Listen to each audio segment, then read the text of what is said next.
No, glede teh strank, ne razumem, kako je lahko v Sloveniji toliko alternativnih strank in ljudskih list, ki se vse zavzemajo kao za dobro ljudstva, ampak združiti se pa ne znajo. In edino združeni bi lahko kaj dosegli. No, v ponedeljek sta se recimo vendarle združili Ljudska lista in SOS, ampak to bo morda dovolj le za vstop v parlament, ali pa sploh ne bojo prišli na volitve lahko. Ne pa za parlamentarno večino, ki bi lahko naredila spremembe. Ne? Kaj bi jim vi kot dober poznavalec sistema svetovali? Kako se združiti? Ne?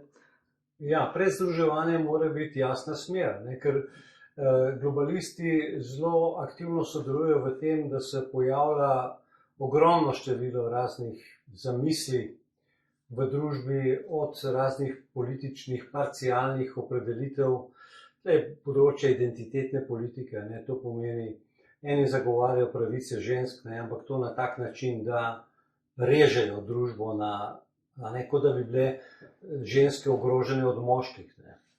Potem pravice recimo drugače spolno usmerjenih ali pa pravice invalidov oziroma hendikepiranih. Ne? Kar so vse legitimne skupine, lahko, ne? Ampak identitetna politika ima pa namen razrezati družbo na čim več delnih identitet in preprečiti razredno povezovanje. Ker mi 99% državljanov, ali pa recimo 90% v Sloveniji, predstavlja nek državljanski razred, ki ima jasne interese, ki so v veliki meri tudi izraženi v slovenski ustavi.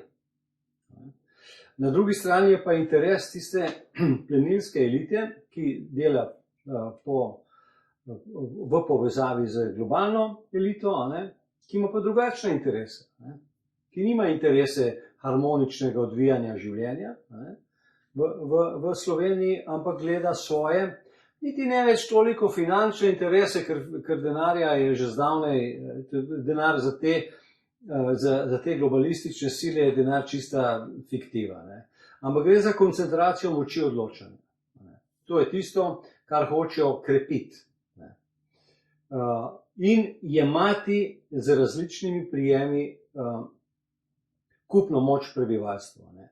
Se pravi, združevanje zmedenih ali pa pokvarjenih ali pa obsedanih posameznikov in skupin lahko samo poveča katastrofo, ne.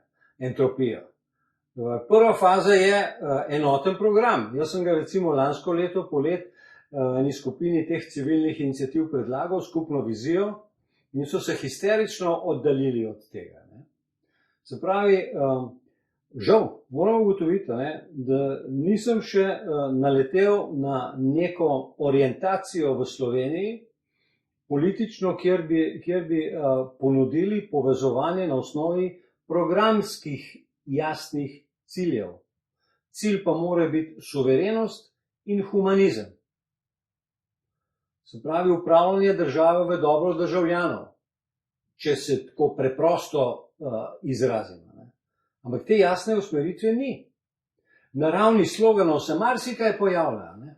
Ampak recimo na stranko zdaj gledam, ta Domovinska lista, na primer, ki ima na vrh znanega neoliberalca, ki ima polovico programa nekaj napisanega z nekimi nacionalnimi slogani, suverenost in tako naprej, druga polovica programa so pa neoliberalne sintagme, kot je neoliberalna finančna politika, fiskalna politika, univerzalni temeljni dohodek in tako naprej. Univerzalni temeljni dohodek je pač ena od najhujših invencij, sliši se lepo, osnovna ideja je simpatična, ampak vsaka stranka, ki to zagovarja, je na strani globalnega kapitala. Ker Silicon Valley milijarderji si univerzalnega temeljnega dohodka niso zamislili zato, da bi pomagali ljudem, ampak zato, da bi ljudi spravili v digitalno suženjstvo. Tako da hočem reči, jaz malo gledam tele programe Nikjer ni nobene celovite analize in programa in povezovanje zmedencev ne more imeti nič boljšega rezultata, samo pričkanje, če ljudje ne vejo, kaj hočejo.